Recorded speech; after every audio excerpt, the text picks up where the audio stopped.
low-income environments. Rochester has not kept the promise of its forefather, Frederick Douglass, for all of its residents. And we keep trying to put people in poverty into a bottle and put them in one area. In order to address the issue of poverty, you have to be willing to let people in poverty live next door to you. If you're not willing to do that, then you're not serious about addressing this issue. If that's not an issue for you, I can tell you it's an issue for me because I lived it. I know all about food stamps, WIC, Section 8, subsidies from the county, having child protective services show up to my mother's house because we weren't being babysitted while she was working under the table. I can tell you all the little tricks of the trade because I lived it. This is not about an academic question. This is about life. And people I know that I grew up with are still living in that. And I can talk all day on this issue because I get hot because we try not to talk about the pathway, which is education. We have not done enough with education to teach young people that they can break the cycle of poverty. And I'm sorry for going over my time.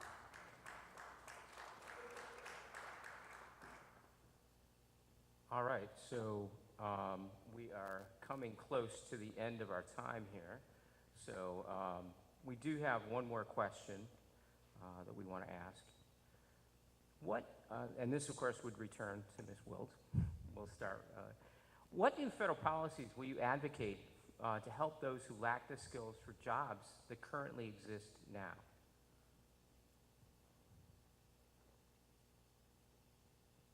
Oh, sure, yeah. So what new policies would you advocate for to help those people who lack job skills in the current economic environment? Well, I think we have good community programs, and we just need to connect federal dollars to those programs, like REDCO, which would train our youth to get jobs in this economy. Things along those lines. I think it's really a matter of bringing federal jobs or federal dollars to programs that are existing within our community, and then also expanding opportunities through green infrastructure and the like. I actually disagree, and some of my not-for-profits may get upset with me, but we're running a not-for-profit basis based on 1960 programming.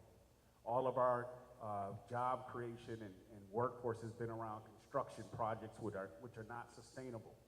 We have to set up STEM technology centers to teach people to code, to teach people how to use technology to work in the workforce. We can't have a 1960 model in a 2020 era where everything is going to automation.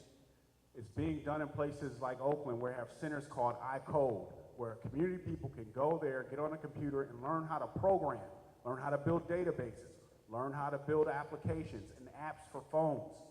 Those are the types of things that we have to do. We can no longer pretend to think out of the box. We have to presume we're no longer in the box.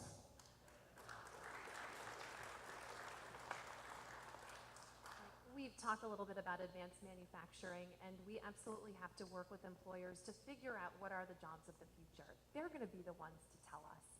It's going to be the companies. It's going to be the artificial intelligence majors at U of R to tell us what's coming up ahead. But there is something that we can do in addition to all that.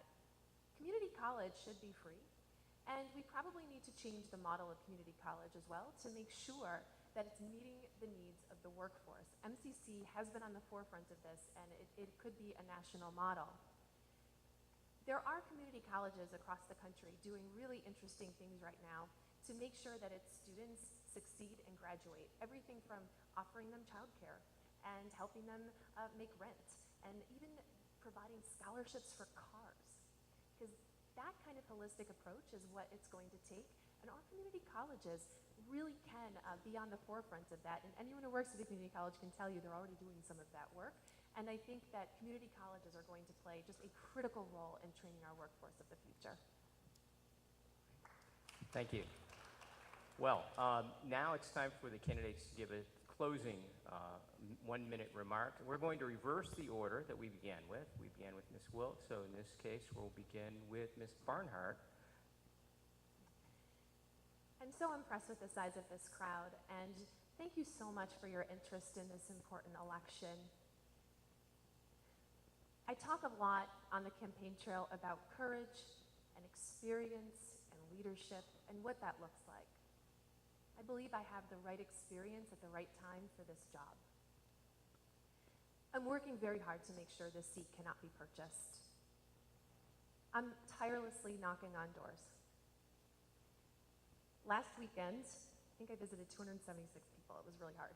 Not all were home, but there was an elderly couple, 2 women in Pittsburgh, and they asked me to put a lawn sign in their yard. And they said to me what almost every voter says. They said, "Those are big shoes to fill." And I gave my standard answer, and I said, "Oh, I know, I'm me, I'm not Louise, and I really don't think that anyone can fill those shoes." And they said, "Oh, yes, you can, but you need us with you." And I thought, you know what? They're right. This election is not about one person. It's about all of us. And it's about what we want for the 25th District. It's about what we want for our future. It's about what we want for our community and what we want for our country. And I hope to earn your support. Thank you.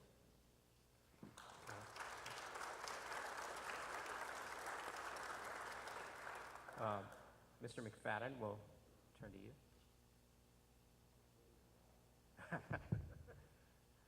I would just say this. I was born in the 19th Ward. And growing up on Genesee and Sawyer, you had to learn how to do 2 things. You had to know how to fight and know when to run. I'm running so that I can fight for you. For me, this is about my passion, the progress of our community, and you the people. Your voice has to not only be heard, but respected. In all of my legislative history and everything that I've enacted, I've always opened the door to City Hall for those who agreed with me and disagreed with me, to talk about what was important before I wrote the legislation that I was going to enact. I have an experience in DC, and I also have an experience here in Rochester.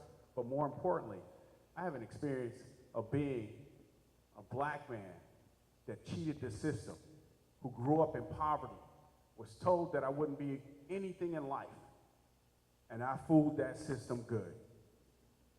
I went on to go to college on an academic scholarship, had a chance to go work in DC, but I said no, I would come back and serve this community.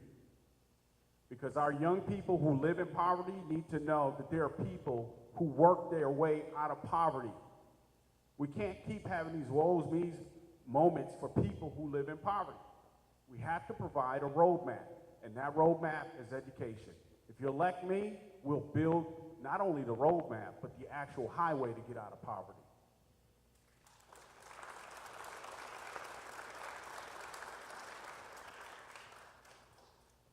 I want to thank everyone for coming out tonight, because I really do think that your questions were really incisive, and I think the best candidates come from the crucible of robust debate. I think that the 25th Congressional District deserves representation that stands up for the people in this community. And I've been standing up for the people in this community for the last decade and a half. I think the 25th Congressional District deserves representation that reflects the diversity of Monroe County.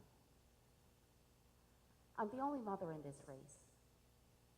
And I mention that because I think that the issues that matter most to mothers, that matter most to families, are issues that are at the very core of human rights and at the very core of the progressive legacy of Louise Slaughter that these days we must fight to uphold.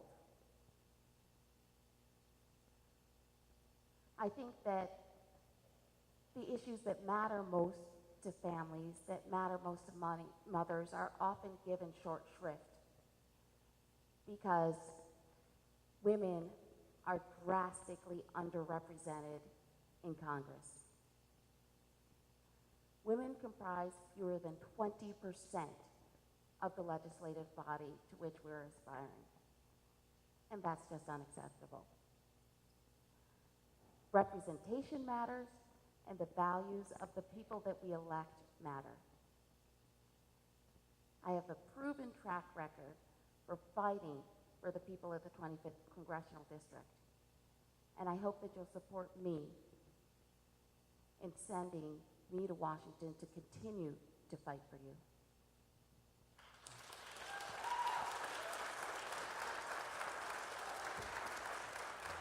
Well, thank you, candidates, thank you, audience, and now Abby from the League of Women Voters will close us out. Almost. Abby from the Rochester People's Climate Coalition. But anyway, thank you again. So many thank yous tonight. Thank you to Mount Olivet for letting us use this fantastic facility. This has been such a great space to be in.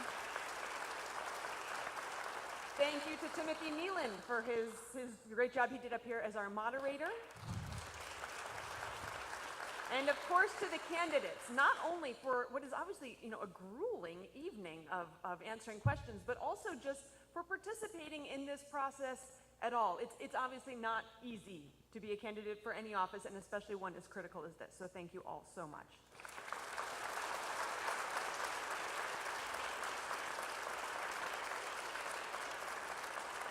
Thank you to the Faith Community Alliance of Greater Rochester for working with us on this, as well as the League of Women Voters. And